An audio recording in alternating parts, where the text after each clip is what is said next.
तबलीग वालों से गुजारिश है कि दुकानों और घरों के दरवाजे बजाने के बजाय सरकारी इदारों में तबलीग करें, वहाँ आला दर्जे के फिरौन यजीज पाए जाते हैं। औरत के फटे कपड़ों में माशरा इसका जिस्म तो देख लेता है, लेकिन इस बेचारे की किसी को गुर्बत नजर नहीं आती।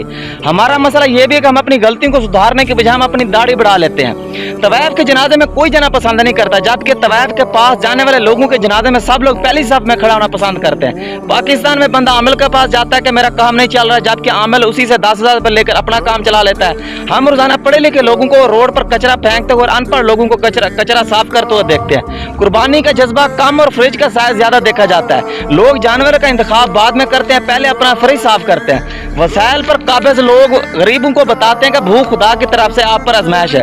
हमारा माशरा क्यों सवाल का शिकार है? क्योंकि यहाँ हर जालिम के पास, हर चोर के पास, हर कातल धोखेबाज मिलावट करने वाले के पास मौलवी का बताया हुआ वजीफा है, जिसे वो सुबह शाम पढ़ने के बाद अपने सारे गुनाह माफ करवा लेता है। और मौलवी साहब ने ये हदीस से भी साबित करके दिया हुआ है। अगर कोई मौलवी साहब नमाज में ये दुआ करे कि ऐ परवरदिगार मैं बहुत गुनाहगार हूँ, मुझे माफ कर दो, तो ये बात उसकी 100% ठीक होती है। आज के मुसलमान पुलिस, जेल, अदालत, कानून, रियासत से तो डरते हैं, लेकिन खुदा, किताब, क़यामत, हशर, पुल, सिरात और दोज़ख का नहीं डरते। ईमान भैया जिसे आम जुबान में ईमानदारी कहा जाता है। कलमा तो तोते भी पढ़ लेते हैं, अजान और सजदे मुर्गे और कबूतर भी दे लेते हैं। डॉक्टरों से मेरी एक दरखास्त है कि जब भी कोई जज बीमार हो तो इसको दवा देने के बजाय अगली तारीख दे दें, आपका अदालती निज़ाम बिल्कुल ठीक हो जाएगा। और वापडा वालों से मेरी एक गुजारिश है कि अपने खंभे और तारें उतारें, अल्लाह पाक परिंदों के बैठने का कोई और वसीला बना देगा। हम जिस माशरे में रहते हैं वहाँ झूठ बोलने के लिए लाउड स्पीकर मिलते हैं, जबकि सच बोलने के लिए इंसान को अपनी शनाख्त छुपाना पड़ती है। जब माएँ अनपढ़ होती थी तो बच्चे डॉक्टर और इंजीनियर बनते थे, जबकि अब माएँ ग्रेजुएट हुई हैं तो बच्चे टिकटॉकर और डांसर बन रहे हैं। अगर एक रोटी 4 भाई खा सकते हैं तो 2 भाइयों की क्या जरूरत पड़ी थी पूरा मुल्क खाने की? ये माशरे की तलख हकीकत के मर्द को अपने ही घर का फर्द बनने के लिए पैसों की जरूरत होती है। कौन काफिर, कौन मुसलमान, कौन जंती, कौन दोस्त की, कौन अच्छा, कौन बुरा, कौन बद किरदार, क्यों ना ये इख्तियार खुदा के पास ही रहे तो अच्छा है। अगर मौलवी के कहने पर अंग्रेजों को अल्लाह पाक हिदायत दे देता तो आज हमारे पास ही Android mobile, Facebook, Google, Twitter, ये जदीद मेडिकल आलात, ये गाड़ियाँ, ये जहाज, ये हेलीकॉप्टर, ये जितने भी साइंसी आलात हैं हमारे पास ना होते। मुख्तसर ये कि हम पत्थर के जमाने में जिंदगी गुजार रहे होते। अगर दरवाजा पत्थर का हो तो दस्तक रियाजत है, लेकिन अगर दरवाजे के पीछे पत्थर हो तो दस्तक देना हमाकत है। खुदा कहता है कि मैं तुम्हारी शाहराग से भी ज्यादा करीब हूँ। तो जिस दिन आपने खुदा को ढूंढ लिया, इस दिन आप मौलवी साहबान और पीरों से आजाद हो जाएंगे।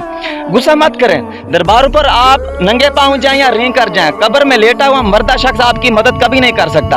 अगर औरत मुजरा करे तो उसे बेगैरती का नाम दिया जाता है, जबकि औरत के ऊपर पैसे फेंकने वालों को गैरतमंद मर्द कहा जाता है। जिन्हें दुनिया अखलाक की गंद के बहस वीजा तक नहीं देती, वो भी मरने के बाद 72 हुरों का ख्वाब देखते रहते हैं। नफरत, गाली, हसद, फतवे, तशद्दुद, जबर से बाहर निकलकर जिंदगी को भरपूर इंजॉय करें, भरपूर जिंदगी जिए, क्योंकि आप दोबारा दुनिया में नहीं आने वाले।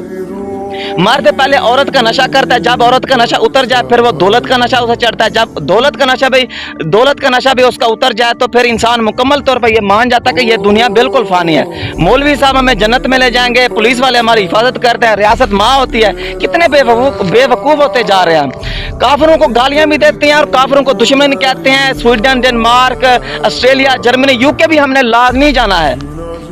अगर हमारी मसाजिद में हर तकरीर के बाद तकरीर से मुतल्लिक सवालात और जवाबात का एक सेशन रख लिया जाए तो हमारे आधे से ज्यादा मौलवी, मुफ्ती, खतीब जाकर मार्केट से गायब हो जाएंगे।